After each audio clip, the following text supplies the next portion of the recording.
Hello, fellow exiles and Siptah exiles, and welcome to a cozy and rustic mountain cottage. A great place to return to after a hard day's slaying, and an estate with all the amenities a barbarian could ever want. Realtor sales pitch aside, welcome to my first ever build video showcase. Some of you may be familiar with several of my previous projects from Reddit or Discord, but this is my first time doing a video, and that's partially due to how different this build was for me. I'll get into that a bit later though. Speaking of which, if you make it to the end of the showcase, I'll be going over a few behind the scenes details on the build. But without further ado, let's cue the music and jump right into this rustic mountain estate.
Thanks for watching the showcase, and I hope you enjoyed it.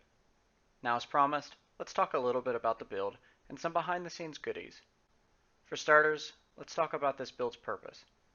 I live in this estate with my current character, and it's a bit of a getaway for her from living in the previous castle, which had meandering paths to get to the crafting stations, thralls in the way everywhere, and of course, lag. Now, it's not super quick to get to the crafting station here either, but it's better than at the castle. And while we're talking about crafting stations, I'll have to admit, I did make things a bit easier on myself by using custom modded crafting stations that don't take up quite so much space. This was to accommodate the smaller size of this build, which leads me straight into my next point. I mentioned in the intro that this build was a good bit different for me, and a big part of this was just the size. This estate weighs in at just 1,500 building blocks or so, which makes it a lot easier to build and a lot less laggy than cities and castle builds. This is in contrast to larger projects like Cinnerith, seen here, my most recent Nemedian castle, which are 5,000 or more blocks. Now, this lower number of building blocks in the estate allowed me to go a bit crazier with decorations than usual, as this has about 1,500 decorations, which is to say the highest ratio of decorations to building blocks that I believe I've ever done. And I say it allowed me to go crazier not just because of lag, but also because of losing my mind having to decorate dozens of rooms. An estate with just 4 or 5 rooms is a lot more manageable. Speaking of rooms, one of my favorite rooms in this build is actually the basement. I love including basements when I can, but since we can't terraform in Conan, I instead use custom terrain to achieve this. This custom terrain is something I've been toying with since the Temple of the Gods build contest, and it has a lot of uses, like being able to fake a floor as being underground. I'll link the mod I use down in the description below. Oh, and before I forget, I have to give credit to my good friend Skya for getting me into this. To visualize the custom terrain work, I'll show you here what it looks like without any.